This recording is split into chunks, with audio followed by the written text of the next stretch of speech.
We've been assuming my grandmother was going to die next year, every year, for my entire life. And here she is, 106 years old. I can't hear her, can't see. Half the time I don't know what I'm talking about. It's easier to name types of cancer she hasn't had, yet somehow she's still making me, a totally able-bodied person, breakfast. Everyone says, don't let her wait on you, like there's some way I could stop her. This woman is obsessed with making sure I have enough blankets. Not only does she refuse to stop living, she refuses to retire as the manager of my own personal Denny's. Which begs the question, what's her secret? She must have lived a healthy lifestyle, right? In them days, you could smoke right as you worked. Right at your desk or your bed, you could smoke. It gotta be at least a pack a day. Okay, not a healthy lifestyle. In fact, when she was 48, she had a heart attack so massive, they read her last rites. And guess what? She outlived everyone in that room. Even 3 months ago, we were convinced this was it. Turns out it was just a UTI. Seriously, Google old people UTI crazy. Not only does she not look a day over 87, she somehow looks better than she did when I was younger. Just take a look through all the albums. God damn it, she saved all my old thirst traps? That's embarrassing. Well, it looks like she saved everything. We got my mom and her prom date, this very creepy doll, Satan, her old car. How much did I pay for that? I think I paid $11 for it. And who could forget? These people. No, I don't know who that is. She's basically Ancestry.com, except you have to scream all of your questions at the top of your lungs. Where were your parents born? Father was born up in Canada. I think in Quebec somewhere. And guess when she was born? 1917. Which means this woman lived through both world wars. What was World War II like? We partied. During World War II? Yeah, it was crazy. Drank a lot, smoked. When you're young, you're young. What do you do then? You party. She's not a veteran. She's an active duty party animal. Just watch her get drunk and refer to me as her boyfriend, which makes me very uncomfortable. While you're at it, you might as well pour yourself a drink into the most recent mug she owns and get some hooch out of the liquor cabinet.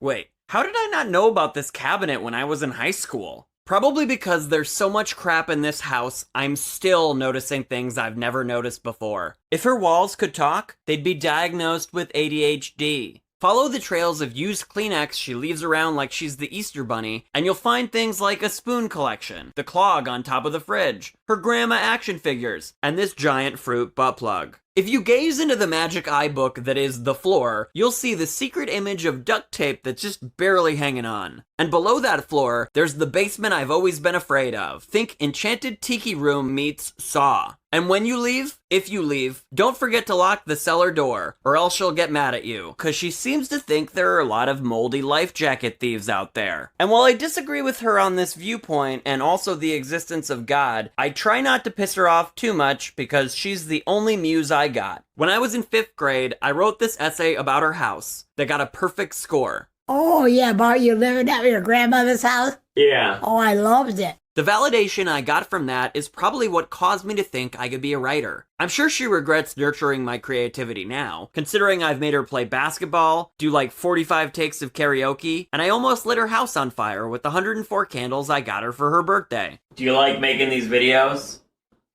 Not really.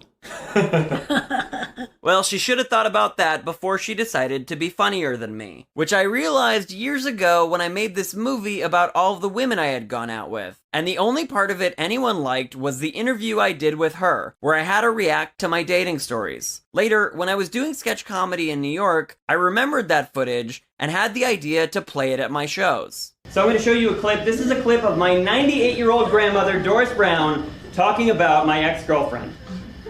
I'll bet she has a mental problem. No words to describe a person as just a mean, rotten critter. And that kind of a shitty person don't have no feelings. I wouldn't even give her a slice of bread. I would never forgive her, that's for one thing.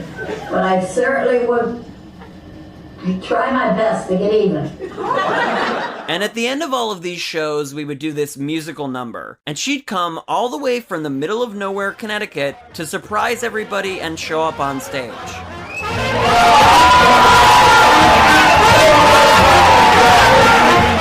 The crowd would flip out, and I'm glad at least one of us could get applause that loud. It's very validating to know that everyone loves my grandma as much as I do. How would you like to be remembered? That's a pretty good person. I don't want to take no honors. So maybe the secret to living to 106 is to stay humble, have a sense of humor, and Be kind and good to people. If you're mean and rotten, they hate you. yeah, Dana. Anyway, in conclusion, I think the world would be a better place if we all took after this very old woman. That's why I've been writing these pretty good essays ever since 5th grade. Because she's been a pretty good person and a pretty good grandma. And if she does die this year, we'll all say she had a pretty good run. But I don't think we'll get that opportunity. Because odds are, she'll probably outlive all of us. I hope you'll now will all want to go to my grandma's house. Mm-hmm. That's a beautiful, beautiful. Yeah. It is.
Without knowing the possum's intentions, we built Froderick an emergency cave. Then, Frod, he's called Frod now, Frod, had a pool party. All the Frods were there. But then, use the escape cave, Frods! Use the cave! Wait. Oh, he's just thirsty for some frog tea. So Possum turned out to be friend, and the people named him King Julian. King Julian. Now the house was perfect. He needs a bug light. Then we started on the bug attractor. After lots of designs, we ended up with this spaceship. And also added this pond. And then this happened. Awkward. Then we had eggs. And then tadpoles. So we added a tadpole ramp. And then there were baby frogs everywhere. All frogs are now called Frods now. Frods. Then it turned out there was also a pregnant female possum. We named her Queen Julia. She had the baby. We named him Mort. Now there's a live stream where Mort and QJ have dinner each night with their hands. And then we made Frod House V3. And that's it. That's how Frod went from this to this.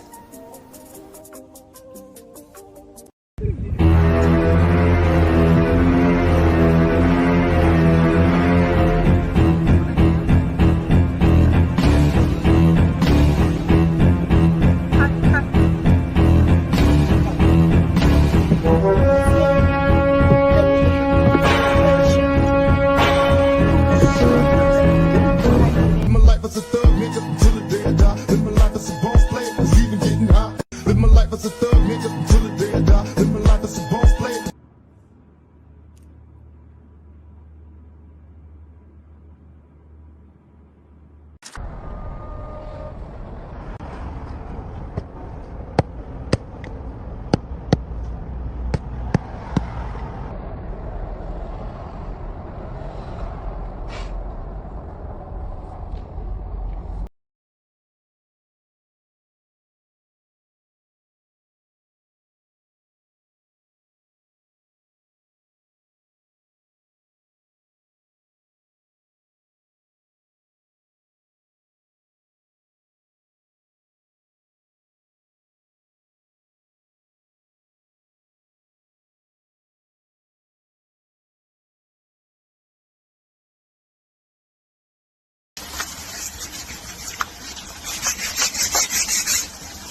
There's so many bad guys here. We can eat so much. Just let me have them. You said I'm gonna have the bad guys.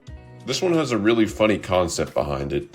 You'll see on the reveal, but I don't want to spoil it. It consists of 2 Sundalas and a bunch of Kenny style filler. I dyed the piece a combination of grayscale and rainbow. This one had 2 pockets that were super tedious to dye and was super frustrating, but I think it came out great. Here it is, the tie-dye shirt's shirt. Here you can see the mini grayscale shirt. It has a Sundala and symmetrical Kenny style surrounded by a rainbow background. The other mini shirt is exactly the opposite. The back just has that rainbow and grayscale filler. This was one of my most difficult but rewarding projects yet. Let me know what you think.